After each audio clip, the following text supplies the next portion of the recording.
டெல்லியில் மத்திய உள்துறை அமைச்சர் அமித்ஷாவை எடப்பாடி பழனிசாமி சந்தித்து பேசிய நிலையில் 2026 சட்டமன்ற தேர்தலில் அதிமுக பாஜக கூட்டணி உறுதியாகுமா என்ற கேள்வி எழுந்துள்ளது. பரபரப்பான அரசியல் சூழலில் டெல்லி சென்ற இபிஎஸ் அமித்ஷாவை சந்தித்து சுமார் 2 மணி நேரம் பேச்சுவார்த்தை நடத்தினார். அப்போது தமிழக அரசியல் சூழல், சட்டம் ஒழுங்கு குறித்து எடுத்துரைத்ததாக கூறப்படுகிறது. 2026 தமிழகத்தில் என்டிஏ கூட்டணி ஆட்சி அமையும் என்று மத்திய உள்துறை அமைச்சர் அமித்ஷா நம்பிக்கை தெரிவித்துள்ளார். டெல்லியில் அதிமுக பொதுச் செயலாளர் எடப்பாடி பழனிசாமி அமித்ஷாவை சந்தித்து பேசிய பின் அவர் வெளியிட்டுள்ள எக்ஸ் பதிவில், தேசிய ஜனநாயக கூட்டணி ஆட்சி அமைந்த பிறகு மது வெள்ளமும் ஊழல் புயலும் முடிவுக்கு வந்துவிடும் என தெரிவித்துள்ளார். திமுகவை வீழ்த்த நினைக்கும் யார் வேண்டுமானாலும் தேசிய ஜனநாயக கூட்டணிக்கு வரலாம் என தமிழக பாஜக தலைவர் அண்ணாமலை கூறினார்.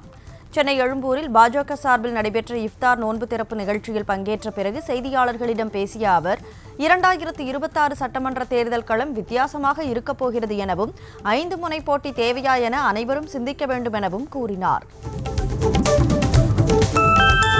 இஸ்லாமியர்களுக்கு எதிராக மத்திய அரசு கொண்டு வந்த குடியுரிமை திருத்த சட்ட நகலை கிழித்து எறிந்துதான் தனது அரசியல் பயணத்தில் காலடி எடுத்து வைத்ததாக துணை முதலமைச்சர் உதயநிதி ஸ்டாலின் தெரிவித்திருக்கிறார். சென்னை ராயப்பேட்டையில் நடைபெற்ற இஃப்தார் நோன்பு திறப்பு நிகழ்ச்சியில் பங்கேற்று பேசியவர், திமுக தொடங்கப்பட்டது முதலே இஸ்லாமியர்களும் திமுகவும் நெருங்கிய உறவை கொண்டிருப்பதாக தெரிவித்தார். சோதனையின் போது அமலாக்கத்துறை மனித தன்மையற்ற முறையில் நடந்து கொண்டதாக டாஸ்மாக் தரப்பில் பிரமாண பத்திரம் தாக்கல் செய்யப்பட்டது. அமலாக்கத்துறை சோதனை சட்டவிரோதமானது என அறிவிக்க கோரி சென்னை உயர்நீதிமன்றத்தில் தாக்கல் செய்த வழக்கில் டாஸ்மாக் நிர்வாகம் தரப்பில் பிரமாண பத்திரம் தாக்கல் செய்யப்பட்டது. அதில் பெண் ஊழியர்களை அமலாக்கத்துறை நள்ளிரவில் வீட்டுக்கு அனுப்பியதாக தெரிவிக்கப்பட்டுள்ளது. அமலாக்கத்துறை தொடர்ந்த வழக்கில் அமைச்சர் செந்தில் பாலாஜியின் சகோதரர் அசோக்குமாருக்கு சம்மன் அனுப்ப சென்னை முதன்மை அமர்வு நீதிமன்றம் உத்தரவு பிறப்பித்துள்ளது. அதில் ஏப்ரல் 9ஆம் தேதி நீதிமன்றத்தில் நேரில் ஆஜராக வேண்டும் என தெரிவிக்கப்பட்டிருக்கிறது. சட்டவிரோத பண பரிமாற்ற தடை சட்ட வழக்கில் அமைச்சர் செந்தில் பாலாஜி தவிர அவருடைய சகோதரர் அசோக்குமார் உட்பட 12 பேர் மீது அமலாக்கத்துறை குற்றஞ்சாட்டியுள்ளது. இயக்குனர் பாரதி ராஜாவின் மகன் மனோஜ் மாரடைப்பால் காலமானார். அவருக்கு வயது 48. பாரதி ராஜா இயக்கத்தில் கடந்த 1999ஆம் ஆண்டு தாஜ்மஹால் என்ற படத்தின் மூலம் மகன் மனோஜ் திரைத்துறைக்கு அறிமுகப்படுத்தப்பட்டார். வீட்டில் இருந்தபோது திடீரென்று மாரடைப்பு ஏற்பட்டு மனோஜ் உயிரிழந்தார். அவருடைய உடலுக்கு திரைப்பிரபலங்கள், அரசியல் கட்சி தலைவர்கள் நேரில் அஞ்சலி செலுத்தி வருகின்றனர். அரசு பள்ளிகளில் இனி ஆசிரியர்களை நியமிக்கப் போவதில்லை என்று அரசு தீர்மானித்து விட்டதா என்று பாமக நிறுவனர் ராமதாஸ் கேள்வி எழுப்பியுள்ளார். ஆசிரியர் தேர்வு வாரியத்தின் மூலம் நடத்தப்படும் இந்த ஆண்டுக்கான தேர்வுகளின் பட்டியலில் ஆசிரியர் தகுதி தேர்வு இடம்பெறாததால் அதனை எதிர்பார்த்து காத்திருந்த லட்சக்கணக்கான பட்டதாரிகளின் நம்பிக்கையை அரசு சிதைத்து விட்டதாக குற்றம் சாட்டினார். ரயில்வே அதிகாரிகள் 3 பேருக்கு சிபிஐ நீதிமன்றம் விதித்த சிறை தண்டனையை ஓராண்டாக குறைத்து உயர்நீதிமன்ற மதுரை கிளை உத்தரவிட்டது. விழுப்புரம் வேலூர் அகல ரயில் பாதை பணிக்கு மேஜை, நாற்காலி உள்ளிட்ட பொருட்கள் வாங்கியதில் முறைகேடு செய்ததாக இன்பராஜனுக்கு 4 ஆண்டுகளும், முத்துராமலிங்கம், சீனிவாசன் ஆகியோருக்கு தலா 2 ஆண்டுகளும் மதுரை சிபிஐ நீதிமன்றம் சிறை தண்டனை விதித்தது. மதுரை மாவட்டத்தில் அனுமதியின்றி வைக்கப்பட்ட 2870 கொடிக்கம்பங்களை 28ஆம் தேதிக்குள் அகற்றி அறிக்கை தாக்கல் செய்யும்படி அதிகாரிகளுக்கு ஆட்சியர் உத்தரவிட்டுள்ளார். பொது இடங்களில் அனுமதியின்றி வைக்கப்பட்டுள்ள கொடிக்கம்பங்களை அகற்ற நீதிமன்றம் சமீபத்தில் உத்தரவிட்டது. எனவே மாவட்டத்தில் உள்ள அனைத்து கொடிக்கம்பங்களையும் அகற்றும்படி 7 துறைகளின் அதிகாரிகளுக்கு ஆட்சியர் உத்தரவிட்டார். நெல்லை அதிமுக முன்னாள் எம்எல்ஏ கருப்பசாமி பாண்டியன் உடல்நலக்குறைவால் காலமானார். அதிமுக அமைப்பு செயலாளராக இருந்து வந்த கருப்பசாமி பாண்டியன் உடல்நலக்குறைவால் அதிகாலை தூக்கத்தில் உயிரிழந்ததாக தகவல் வெளியாகியுள்ளது. பூசாரி தற்கொலை வழக்கில் ஓபிஎஸ் சகோதரர் ஓ ராஜா விடுதலை செய்யப்பட்டதை எதிர்த்து உயர்நீதிமன்ற மதுரை கிளையில் மேல்முறையீடு செய்யப்பட்டுள்ளது. தேனி மாவட்டம் பெரியகுளம் அருகே கைலாசப்பட்டி கைலாசநாதர் கோவில் பூசாரி நாகமுத்துவை தற்கொலைக்கு தூண்டியதாக ஓ ராஜா உள்ளிட்டோர் மீது தொடரப்பட்ட வழக்கில் திண்டுக்கல் சிறப்பு நீதிமன்றம் அவரையும் விடுதலை செய்தது. கும்பகோணத்தில் மக்களுக்கு அச்சுறுத்தலாக இருப்பதாக கூறி பாமக சார்பில் டாஸ்மாக் கடைக்கு பூட்டு போடும் போராட்டம் நடத்தப்பட்டது. அசூர் புறவழிச்சாலையில் சட்ட விதிமுறைகளை மீறி செயல்படும் டாஸ்மாக் கடையை அகற்ற வேண்டும் என பல முறை புகார் அளித்தும் அரசு அப்புறப்படுத்த முன்வராததால் தஞ்சை பாமக சார்பில் கடைக்கு பூட்டு போடும் போராட்டம் நடத்தப்பட்டது. திருப்பூரில் சோதனை என்ற பெயரில் காவல்துறையினர் கடுமை காட்டுவதால் 70% அளவிற்கு வருவாய் இழப்பு ஏற்பட்டிருப்பதாக காவல் ஆணையரிடம் லாட்ஜ் உரிமையாளர்கள் புகார் அளித்துள்ளனர்.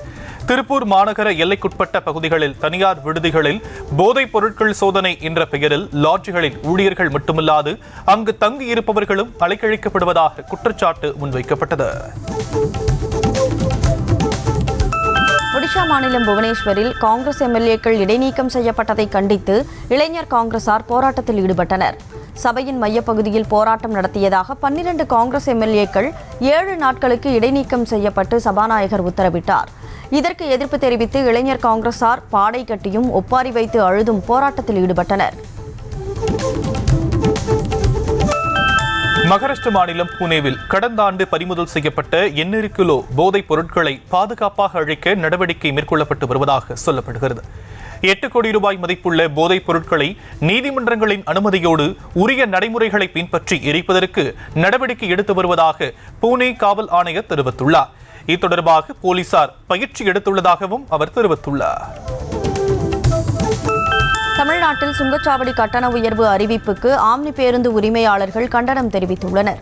இந்த கட்டண உயர்வால் ஏற்கனவே பாதிக்கப்பட்டுள்ள போக்குவரத்து துறை மேலும் பாதிப்படைந்து பொதுமக்கள் மீது கூடுதல் பொருளாதார பளுவை ஏற்படுத்தும் நிலை உருவாகும் என்றும் அவர்கள் எச்சரித்துள்ளனர். கடலூர் மாவட்டம் பாதிரிக்குப்பம் பகுதியில் சாலை விரிவாக்கம் பணிகளுக்காக சாலையோரத்தில் குடியிருப்பவர்களை அப்புறப்படுத்திய நிலையில் இதுவரை அவர்களுக்கு மாற்று இடம் வழங்கவில்லை என கூறப்படுகிறது. இதனை கண்டித்து அவர்கள் கோட்டாட்சியர் அலுவலகம் முன்பாக அமர்ந்து போராட்டத்திலும் ஈடுபட்டனர். மேலும் மாற்று இடம் வழங்கவில்லை என்றால் தர்ணாவில் ஈடுபட உள்ளதாகவும் எச்சரிக்கை விடுத்தனர். மதுரை உசலம்பட்டி காவல் நிலையத்திற்கு புகார் கொடுக்க சென்ற பெண்ணையும் அவருடைய வழக்கறிஞரையும் சுட்டுக் கொலை செய்து விடுவதாக மிரட்டியது தொடர்பான வழக்கில் டிஎஸ்பி சந்திரசேகரன் விரிவான பதில் மனு தாக்கல் செய்ய உயர்நீதிமன்ற மதுரை கிளை உத்தரவு பிறப்பித்துள்ளது. உசலம்பட்டி காவல் நிலையத்தில் புகார் அளித்த வழக்கறிஞர் கனி ராஜன் இவ்வழக்கை சிபிசிஐடி விசாரணைக்கு மாற்றி உத்தரவிடக் கோரி மனு தாக்கல் செய்தார். திருப்பூர் மாவட்டம் பல்லடம் அருகே சாமலாபுரம் திமுக பேரூராட்சி தலைவர் தங்கள் சமுதாயத்தை இழிவுபடுத்தியதாக அவர் மீது வழக்கு பதிவு செய்ய கோரி மங்களம் காவல் நிலையத்தை விசிகவினர் முற்றுகையிட்டனர். பழனிசாமி என்பவர் இழிவுபடுத்தி பேசிய ஆடியோ இணையதளத்தில் வைரலானதை தொடர்ந்து காவல் நிலையத்தில் புகார் அளிக்கப்பட்டது. தூத்துக்குடி மாவட்டம் எட்டயபுரத்தில் உள்ள மகாகவி பாரதியார் வாழ்ந்த இல்லத்தின் மேற்கூரை இடிந்து விழுந்து சேதமடைந்திருக்கிறது. இந்த இல்லம் 1973ஆம் ஆண்டு முதல் தமிழ்நாடு அரசால் அரசுடைமையாக்கப்பட்டு பராமரிக்கப்பட்டு வருகிறது. மேற்கூரை சேதமடைந்தது குறித்து தகவல் அறிந்து வந்த எட்டயபுரம் தாசில்தார் இது தொடர்பான விசாரணை மேற்கொண்டார். நெல்லை மாவட்டம் காரையார் சொரிமுத்து ஐயனார் கோவில் செயல் அலுவலர் பணி இடைநீக்கம் செய்யப்பட்டார். செயல் அலுவலர் முருகன் பணியிடை நீக்கத்திற்கு பின்னணியில் கோவில் வரவு செலவு கணக்குகளை முறையாக பராமரிக்காதது, அரசின் உத்தரவை சரிவர செயல்படுத்தாதது போன்ற காரணங்கள் இருக்கலாம் என கூறப்படுகிறது. தஞ்சாவூர் மாவட்டம் பாபநாசம் அருகே ரமலான் பண்டிகையை முன்னிட்டு பொதுமக்களுக்கு அன்பளிப்புகள் வழங்கப்பட்டன. ராஜகிரி முஸ்லிம் வெல்ஃபேர் அசோசியேஷன் சார்பில் நடைபெற்ற சிறப்பு ரமலான் அன்பளிப்பு வழங்கும் நிகழ்ச்சியில் கலந்து கொண்ட மக்களுக்கு புடவை மற்றும் மளிகைப் பொருட்கள் வழங்கப்பட்டன. கோவை மாவட்டத்தில் சாலை விரிவாக்க பணிக்காக வெட்டப்படும் மரங்களுக்கு இணையாக புதிதாக மரக்கன்றுகளை நட்டு பராமரிக்க வேண்டும் என நெடுஞ்சாலைத்துறைக்கு பொதுமக்கள் கோரிக்கை விடுத்துள்ளனர். மேட்டுப்பாளையம் முதல் அவினாசி வரை 4 வழிச்சாலையாக விரிவாக்கம் செய்வதற்காக 1432 மரங்களை வெட்டும் பணிகளை நெடுஞ்சாலைத்துறை தொடங்கியுள்ளது. செங்கல்பட்டு மாவட்டம் கூவத்தூர் அடுத்த முகையூர் கிராமத்தில் காவல்துறையை கண்டித்து பனையேறி தொழிலாளர்கள் சங்கம் சார்பில் ஆர்ப்பாட்டம் நடைபெற்றது. அப்போது கள் இயக்க தலைவர் நல்லசாமியிடம் காவல்துறையினர் அநாகரிகமாக நடந்து கொண்டதை கண்டித்து கோஷங்களை அவர்கள் எழுப்பினர். கோவை மாவட்டம் மேட்டுப்பாளையத்தில் பெண்ணை பின்தொடர்ந்து சென்று அத்துமீறலில் ஈடுபட்டதாக வழக்கறிஞர் கைது செய்யப்பட்டார். விசாரணையில் வழக்கறிஞர் அப்துல் ரசாக் தொடர்ந்து பல்வேறு பெண்களுக்கு தொந்தரவு கொடுத்ததும் தெரியவந்தது. ஈரோடு மாவட்டம் கோபிச்செட்டிப்பாளையத்தில் கட்டட அனுமதிக்கான வரைபடம் கொடுக்க 30,000 ரூபாய் லஞ்சம் பெற்றதாக நகராட்சி இளநிலை உதவியாளரை லஞ்ச ஒழிப்பு போலீசார் கைது செய்தனர்.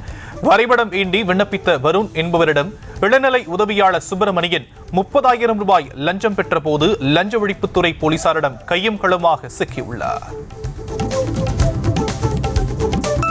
துபாயிலிருந்து ஸ்பைஸ் ஜெட் விமானத்தில் மதுரை வந்த பயணியிடமிருந்து 11,64,000 ரூபாய் மதிப்புள்ள 5 ட்ரோன் கேமராக்கள், 5 லேப்டாப்கள், 2 மொபைல் போன்கள் மற்றும் எலக்ட்ரானிக் கேஜெட்டுகளை சுங்கத்துறை அதிகாரிகள் பறிமுதல் செய்தனர்.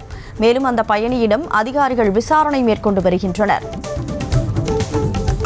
திருப்பத்தூர் மாவட்டம் வாணியம்பாடியில் உள்ள நீதித்துறை நடுவர் நீதிமன்ற கட்டடத்தின் வாசலில் உள்ள மேற்கூரை சிமெண்ட் பூச்சுகள் பெயர்ந்து விழுந்ததால் வழக்கறிஞர்கள் அதிர்ச்சியடைந்தனர். பழமை வாய்ந்த இந்த கட்டடத்தை அகற்றிவிட்டு புதிய ஒருங்கிணைந்த நீதிமன்றம் கட்டுமான பணிகள் தொடங்கும் வரை நீதிமன்ற புறக்கணிப்பில் ஈடுபடப் போவதாக வழக்கறிஞர்கள் தெரிவித்துள்ளனர். வேலூர் காட்பாடி அருகே 40 சவரன் நகை கொள்ளையடிக்கப்பட்ட சம்பவத்தில் 7 பேரை காட்பாடி போலீசார் கைது செய்தனர். மெட்டுக்குளம் பகுதியில் கடந்த 21ஆம் தேதி ராஜா என்பவரின் வீட்டின் பூட்டை உடைத்த மர்ம நபர்கள் பீரோவில் இருந்த 40 சவரன் நகை மற்றும் வெள்ளி பொருட்களை கொள்ளையடித்துச் சென்றனர். தேனி மாவட்டம் ஆண்டிப்பட்டி சார் பதிவாளர் லஞ்சம் கேட்பதாக கூறி ரியல் எஸ்டேட் சங்கத்தினர் அலுவலகத்தை முற்றுகையிட்டு போராட்டத்தில் ஈடுபட்டனர். மேலும் சார் பதிவாளர் முத்துச்செல்வன் மீது சம்பந்தப்பட்ட அதிகாரிகள் நடவடிக்கை எடுக்க வேண்டும் எனவும் அவர்கள் கோரிக்கை விடுத்துள்ளனர். தூத்துக்குடி மாவட்டம் கோவில்பட்டியில் சிகரெட் வாங்கியது தொடர்பாக பெண் வியாபாரியிடம் தகராறு செய்த உதவி ஆய்வாளர் அந்தோணி திலீபன் மீது வழக்கு பதிவு செய்ய நீதிமன்றம் உத்தரவிட்டது. உதவி ஆய்வாளருக்கும் பெண் வியாபாரிக்கும் இடையே நடந்த வாக்குவாதம் தொடர்பான வீடியோ வெளியான நிலையில் நடவடிக்கை எடுக்கப்பட்டது. பெரம்பலூர் அருகே சிறுமியை கடத்திச் சென்று பாலியல் தொந்தரவு செய்த இளைஞருக்கு 30 ஆண்டுகள் சிறை தண்டனையும் 1 லட்சம் ரூபாய் அபராதமும் விதிக்கப்பட்டுள்ளது. பாலையூர் பகுதியைச் சேர்ந்த மணிகண்டன் என்ற இளைஞர் சிறுமிக்கு பாலியல் தொந்தரவு அளித்த விவகாரத்தில் கைது செய்யப்பட்டார். தேனி அருகே சிறுமியிடம் ஆசை வார்த்தை கூறி பாலியல் தொந்தரவு அளித்த இளைஞருக்கு 20 ஆண்டுகள் சிறை தண்டனை விதித்து போக்சோ நீதிமன்றம் உத்தரவிட்டுள்ளது. பெரியகுளத்தைச் சேர்ந்த முனீஸ்வரன் என்ற இளைஞன் சிறுமிக்கு பாலியல் தொந்தரவு அளித்த வழக்கில் கைது செய்யப்பட்ட நிலையில் தற்போது தண்டனை வழங்கப்பட்டுள்ளது. ஈரோடு மாவட்டம் அம்மாப்பேட்டை அருகே மூதாட்டியின் 5 சவரன் தங்க நகைகளை திருடிய சிறுவன் உள்ளிட்ட 2 பேரை போலீசார் கைது செய்தனர்.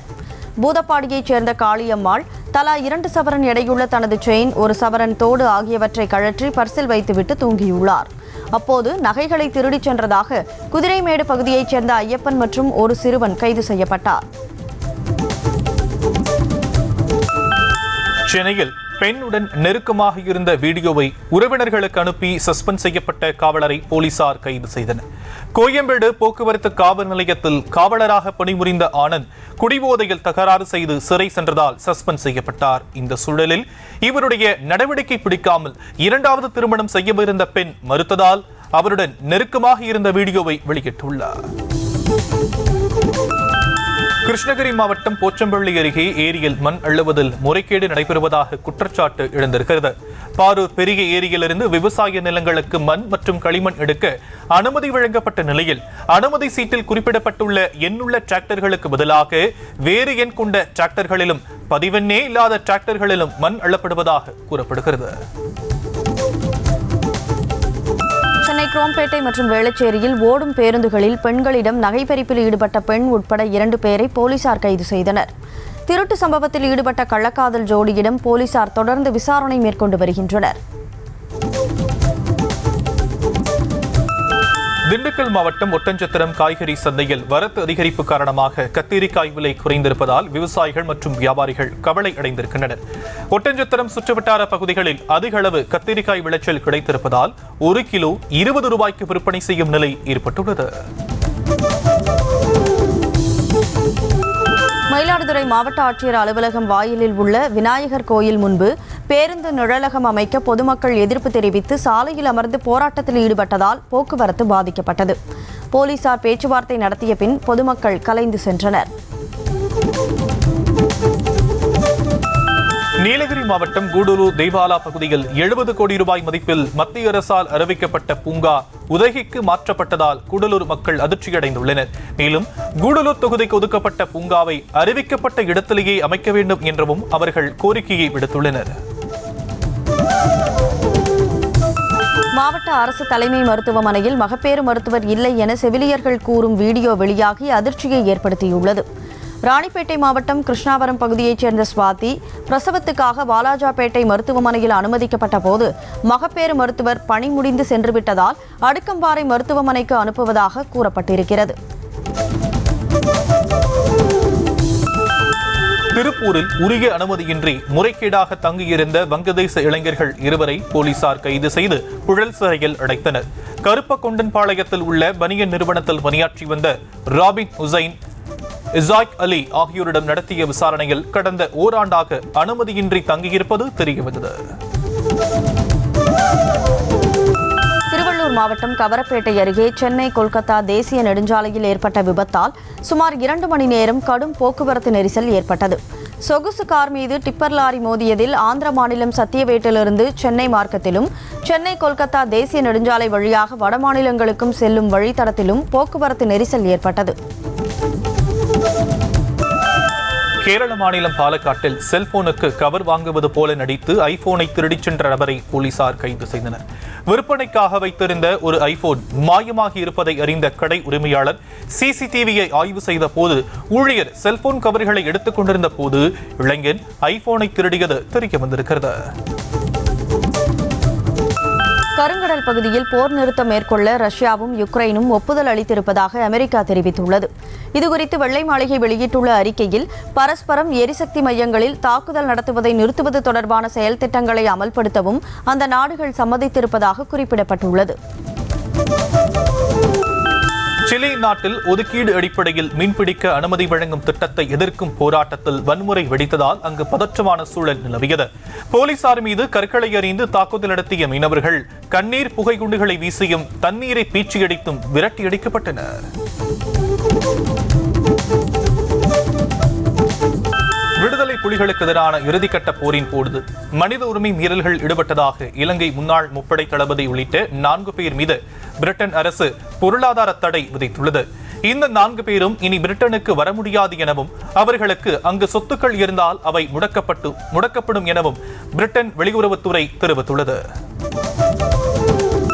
தென்கொரியாவின் சோலில் சாலையில் திடீரென ஏற்பட்ட பள்ளத்தில் சிக்கி இருசக்கர வாகனத்தில் சென்றவர் உயிரிழந்தார்.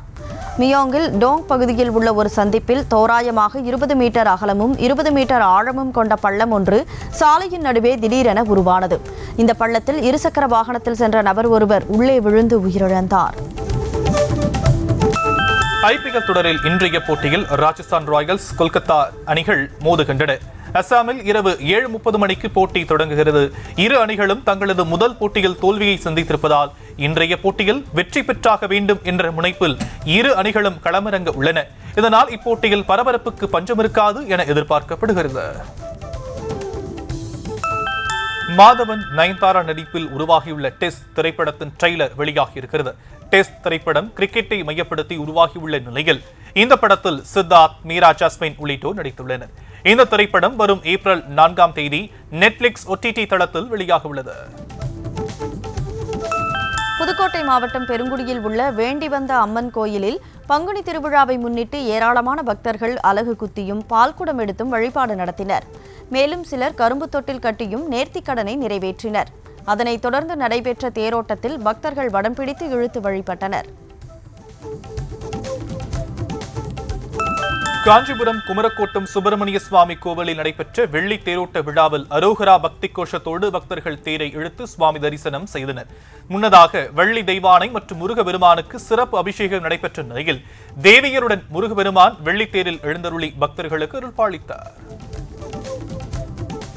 திருவாரூர் ஆழித்தேருக்கான 4 குதிரை பொம்மைகள், முட்டுக்கட்டைகள், 4 வடக்கயிறுகள் தயாரிக்கும் பணிகள் தீவிரமாக நடைபெற்று வருகின்றன. திருவாரூர் தியாகராஜர் கோவிலில் பங்குனி உத்திர ஆழித்தேரோட்ட விழா ஏப்ரல் 7ஆம் தேதி நடைபெறவுள்ள நிலையில் தேரை அலங்கரிக்கும் பணிகளும் விநாயகர், சுப்பிரமணியர், கமலாம்பாள், சண்டிகேஸ்வரர் தேர்களையும் அலங்கரிக்கும் பணி நடைபெற்று வருகிறது.